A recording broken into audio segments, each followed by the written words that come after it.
और जो डैमेज हम एक्सपेक्ट कर रहे हैं कि जो कोस्टल डिस्ट्रिक्ट्स हम बोल रहे हैं स्टार्टिंग फ्रॉम विशाखापट्टनम, श्रीकाकुलम, विजयनगरम, और इसके बाद Orissa coastal district starting from Ganjam, Gajapati, Nayagarh, Khurda, Cuttack, जगत सिंहपुर, पुरी, केंद्रापड़ा, ये सभी डिस्ट्रिक्ट्स में डैमेज हो सकता है। Houses and huts, mainly the thatched houses, breaking of tree branches हो सकता है, ऑपरेटिंग ऑफ स्मॉल ट्रीज हो सकता है, और बेसिकली जो ड्रम स्टिक, पपैया, बनाना वगैरह ज़्यादा इम्पैक्टेड हो सकता है। सो माइनर डैमेज हो सकता है। ये जो विंड स्पीड है ऑफ टू 90 kmph, इसमें माइनर डैमेज हो सकता है। पावर एंड कम्युनिकेशन लाइन्स कहाँ कहाँ जो ओल्ड पोल्स है वो गिर सकता है, नहीं तो ब्रेकिंग हो सकता है, और पेड़ गिरने के वजह से भी डिस्ट्रप्शन हो सकता है।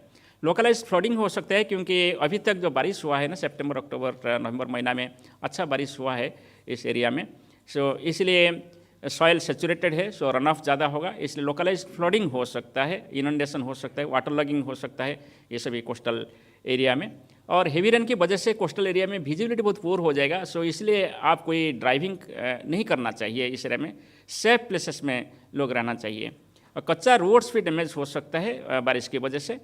और वल्नरेबल स्ट्रक्चर्स जो है, जैसे पुराना घर होगा कि काउसेट होगा कि ऐसे कुछ वल्नरेबल स्ट्रक्चर जो है, कोई डिस्प्ले बोर्ड होगा, ये सभी डैमेज हो सकता है और डैमेज का कारण भी बन सकता है।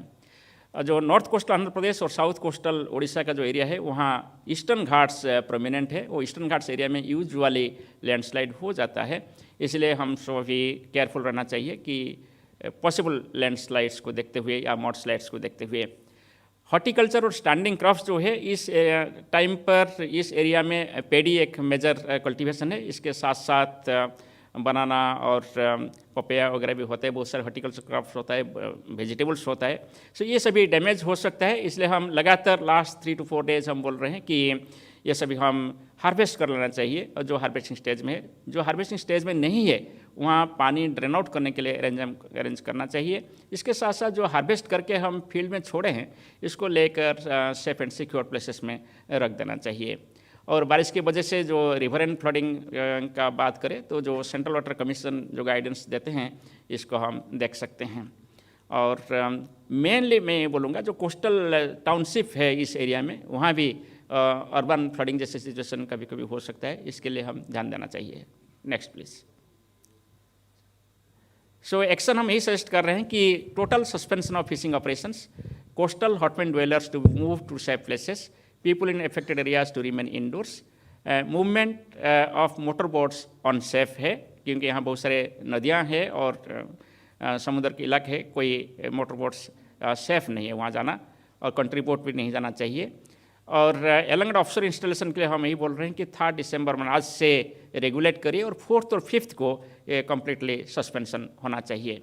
और ट्रैफिक कंजेशन वगैरह हो सकता है, इसलिए बेटर है कि जो साइक्लोन एरिया है वहाँ रेगुलेटेड ट्रैफिक होना चाहिए और मूवमेंट रेस्ट्रिक्टेड होना चाहिए। और वाटर लॉगिंग एरिया को आप अवॉइड करिए, वल्नरेबल स्ट्रक्चर के पास मत जाइए। और जैसे मैं बोल रहा था कि जितना आपका हार्वेस्टिंग स्टेज में जितना सारे क्रॉप्स है, इसको आप हार्वेस्ट कर लीजिए और सुरक्षित रखें।